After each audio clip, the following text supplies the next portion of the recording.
Hello, I'm Tom, and this is Horribly Fantastic Films, and today we'll be talking about The Video Dead.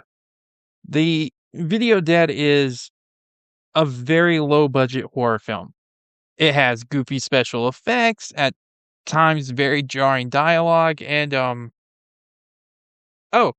lead singer of the Nuns is in it. So, yeah. This movie was directed by Robert Scott, one of two of his only directed movies, the other being Rat Dog, which I haven't seen and IMDb doesn't have a picture of.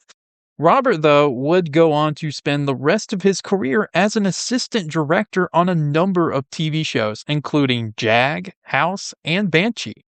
And I assume that was the rest of his career because of the lack of credits post 2014. So I think he's retired. Our main cast is Rocky Duvall and Roxana Oxine. Their only credits. Outside of that, the other people of credible note is Jennifer Miro, lead singer of the Nuns, from its inception until her passing away in 2011.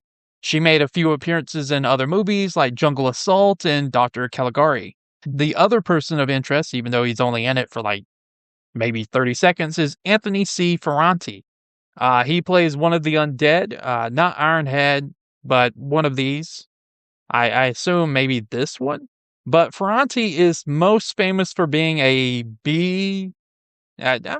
probably a C tier director and writer for really bad movies that have a wide swath of people who seem to like them. His most famous work being Sharknado. Alrighty, and that's our cast and director. So let's talk about the plot to this movie. And here on Horribly Fantastic, we don't do movie reviews really. I try not to give a rating. I want you to go out and experience this movie. And, some of you will find that the movies I recommend on here are terrible. And some of you will enjoy it. Maybe if I describe the plot and, show you some clips, maybe you'll go out and watch it. The plot, of course, is given to us by our constant helpful companion, Wikipedia.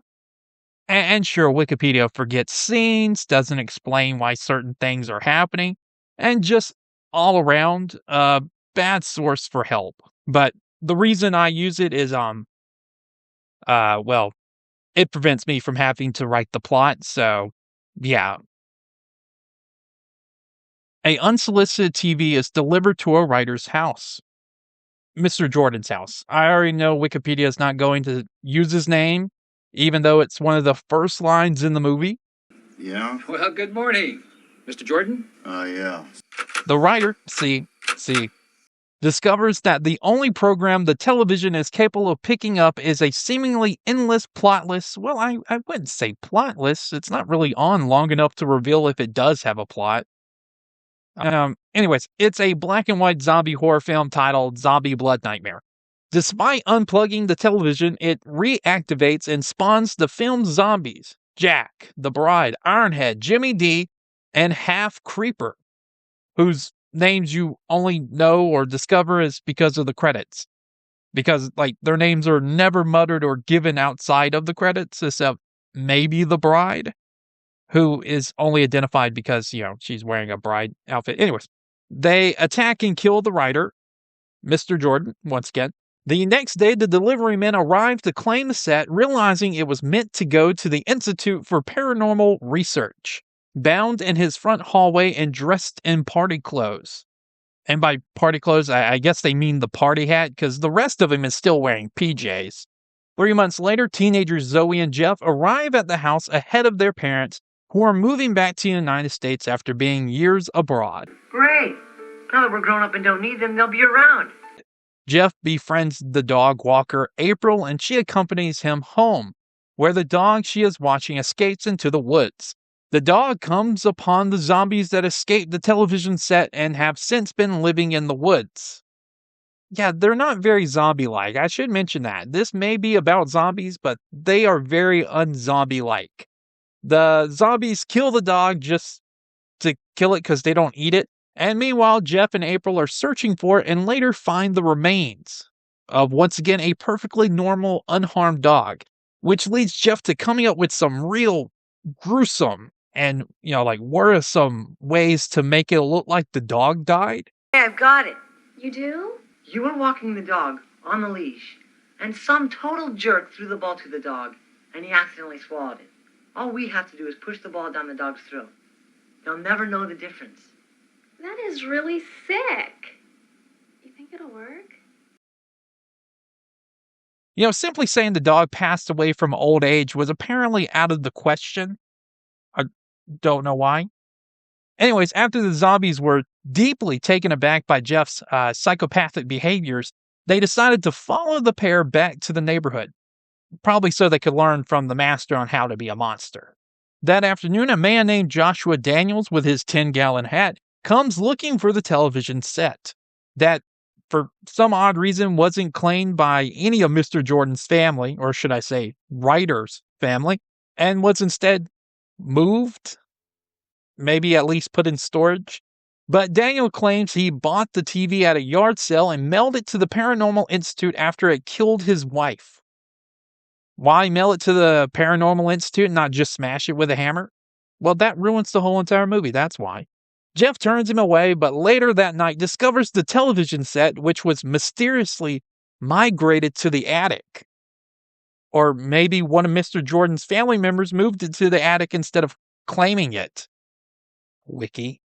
A bizarre woman briefly appears on the set, beckoning to Jeff before a man appears and kills her, revealing her to be a zombie. The man, who calls himself the Trash Man, says the only way to prevent more zombies from appearing is to tape a mirror to it. Well, Jeff responds the only reasonable way that you could. He dumps all his oregano down the toilet and he swears no more Italian seasoning before bed. Also, this guy is never seen again. He's just a loose thread for the rest of the movie. It makes no sense, but maybe it's because they had a sequel planned. The next day, the zombies break into April's house. Ironhead angrily strangles their maid. Oh, okay. I'm glad Wikipedia cleared that up. Yeah, I didn't know what she was. I mean, we have this scene, but then she wakes up in April's father's bed. So at first I thought maybe she was her mom, but I'm glad we cleared that up. I thought maybe she was the maid, but, this is not a very maid-like outfit. Anyways, the maid wakes up and is strangled to death before the zombies go upstairs and kill April's father. I should also mention that the zombies didn't die from an iron to the head, so they're not zombies, once again. But I guess I'll talk more about that at the end. The next door neighbors, April's, also dies at the hands of the zombies, like this lady.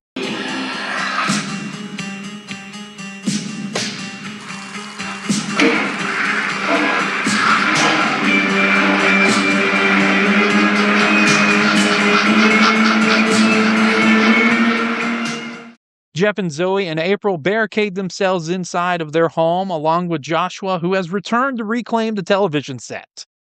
Because there's nothing like inviting a stranger in after people start dying around you. Now that 4 people's dead and gone already. Does he know something about the murders, Jeff? Joshua explains the psychology of the zombies, realizing that they are in a liminal state between life and death. The zombies kill humans out of envy. They are repulsed by mirrors because it reminds them of their own hideousness and attack when they sense fear. The zombies can be tricked into believing they are dead by wounding and then dismembering them, but they must be left unburied, which is the one thing that would make you believe you're dead the most, is being buried underground.